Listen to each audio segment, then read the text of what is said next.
এই নির্লজ্জ মানসিকতা আমরা দেখেছি।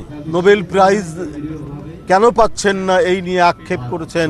হত্যা করতে তৎকালীন প্রধানমন্ত্রী আওয়ামী ফ্যাসিবাদের যিনি জননী তিনি দ্বিধা করেননি।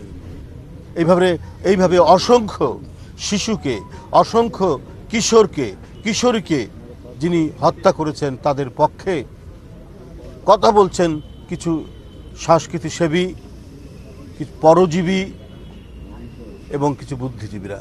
এটাই হচ্ছে একটা ভয়ঙ্কর মানসিক চেতনার পতন। কিন্তু সাধারণ মানুষ এবং যারা এই চিনতে পেরেছিল যে এটা ভয়ঙ্কর ফ্যাসিবাদ, সেই মানুষ এবং যারা পিষ্ট হয়েছে জাতাকলে তাদেরকে কিন্তু আটকাতে পারেনি। আমরা তখনও দেখেছি কেউ তৎকালীন প্রধানমন্ত্রীর নোবেল প্রাইজ কেন পাচ্ছেন না এই নিয়ে আক্ষেপ করেছেন সাংবাদিকদের সাথে। সাংবাদিকদের কেউ আক্ষেপ করেছেন তৎকালীন অবৈধ প্রধানমন্ত্রীর সামনে। আমরা এই নির্লজ্জ মানসিকতা আমরা দেখেছি, এখনো আবার দেখছি যে তারা আড়ালে আবডালে এই সমস্ত কথা বলে বেড়াচ্ছে। তাই বন্ধুরা, আমাদের কাছে মূল প্রেরণার উৎস কবি কাজী নজরুল ইসলাম।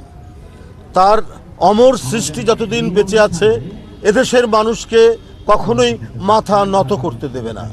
যারা আন্দোলন, সংগ্রাম, গণতন্ত্র এবং স্বাধীনতা যুদ্ধ থেকে শুরু করে এই পর্যন্ত মানুষের পক্ষে, জনগণের পক্ষে যারা দাঁড়িয়েছেন তারাই হচ্ছেন কবি কাজী নজরুল ইসলামের সার্থক উত্তরসূরি। সেই তার লেখা কবিতা, গান এবং তার সৃষ্টির মধ্যে দিয়ে যে চেতনা তিনি গোটা জাতিকে দিয়েছেন, সেই চেতনাকে ধারণ করেই আমরা আমাদের প্রিয় নেত্রী, দেশনেত্রী বেগম খালেদা জিয়া এবং আমাদের দলের নেতা, ভারপ্রাপ্ত চেয়ারম্যান, তিনি সংগ্রাম পরিচালনা করেছেন এবং জুলাই আগস্টের আন্দোলনে যার চূড়ান্ত বহিঃপ্রকাশ হয়েছে।